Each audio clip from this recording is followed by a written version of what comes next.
So the deepening political, economic, and social crisis over the rail blockades has spilled into the Conservative leadership race, of course. After some notable blunders at the beginning of his campaign, especially on social media, Peter MacKay is in the headlines again. The perceived frontrunner drew the ire of some Indigenous rights activists and political opponents with a series of tweets about the ongoing anti-pipeline protests happening in cities across the country. First, he called some of the demonstrators a small gang of professional protesters and thugs. Then, in a now deleted tweet, he praised some counter-protesters who were dismantling a rail blockade in Edmonton. So what do his comments mean for his campaign, and what else does Mr. MacKay stand for? Let's find out. Great to have him on the show. He joins us now, Conservative leadership candidate Peter MacKay. Mr. MacKay, first of all, great to have you back on the show. And I got to start with these rail blockades and that response. You tweeted out support for these guys in a pickup truck who went in there and cleared the tracks. As a former justice minister, do you really want average people, the public, driving on the tracks and taking matters into their own hands? Well, I think it was done in a very peaceful, respectful way, and it was not done in any kind of a means to elevate. I think people who are good Samaritans, good citizens, see an opportunity to prevent a problem, which having debris on a highway or on a track is a problem.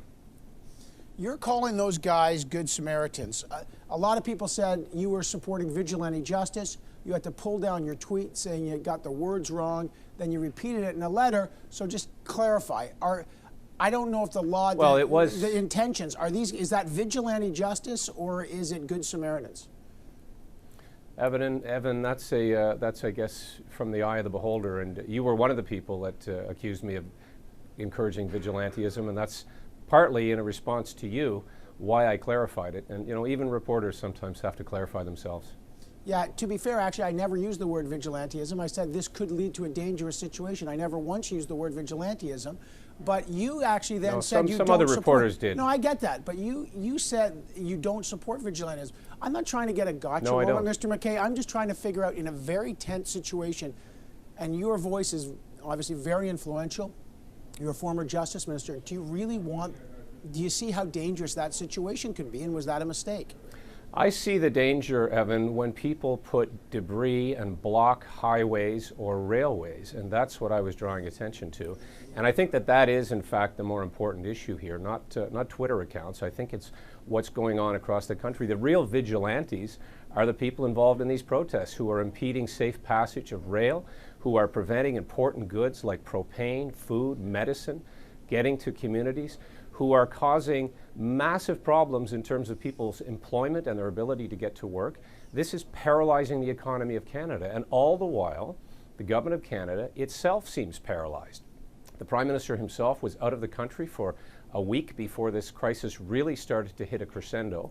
He's only back now a few days and still hasn't been able to come to any kind of resolution to this crisis, and seems to be on his heels, waiting, offering now more money as part of an attempt to buy his way out of this problem. Evan, you have followed politics for a very long time. We have never seen anything like this.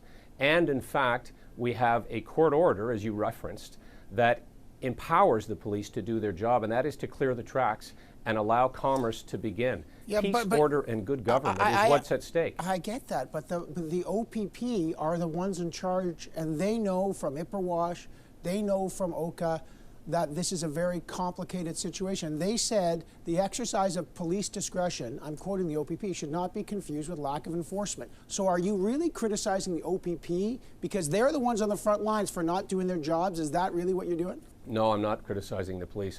And let's go back to something basic here. And that is, in fact, that the majority of the Wet'suwet'en people, they're elected 20 bands that have supported the gas link that goes through their territory.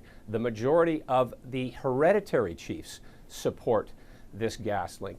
And so what are we talking about here? I, for one, am not of the view that the vast majority of these protesters and those who are causing the problem, who are acting illegally, are in fact Indigenous people. And I think that is borne out when one looks at the individuals who are actually on the tracks. Let me go to this, calling a lot of the protesters thugs and you say a lot of them are not Indigenous. A lot of the Indigenous leaders were very angry that you dismissed some of the Mohawk leadership that I've spoken to, were furious that you called them thugs, and the vigilantism. How would you, if you were the Prime Minister, face these very same First Nations groups after you've dismissed them as thugs? And because how do you expect to work? That's a mischaracterization. That's a mischaracterization by you and by that chief, because that's not exactly what I said. I said that the people involved in the protest that are breaking the law, that are impeding people's lawful access, their lawful transport, their ability to move their goods, the interference with their commerce, the hundreds of thousands of dollars, millions of dollars that are being affected by this blockade. That is nothing short of thuggery. When you start interfering with other people's lives, impeding their lawful passage, interfering in their jobs, that has to be stopped, and there has to be an intervention. I'm just trying to get at the reality of these protests at work. Are you just suggesting the answer here is get the police and clear the tracks and just crack some heads? Is that it? No, of course not, Evan. I know that's good inflammatory language and it gets clickbait, but that's not what I'm saying. What I'm saying is that the police need to enforce the law. There's one law for Canada. That's not to rule out further dialogue. It's not to rule out further discussion. That is going to continue, and clearly will continue, when and if the Wet'suwet'en hereditary chiefs, the 5, decide that they want to sit down and talk with the government. But what we are not seeing represented here fairly in the debate, in my opinion, is the 20 band chiefs and the majority of the Wet'suwet'en tribe who want to be able to access this incredible once-in-a-generation opportunity.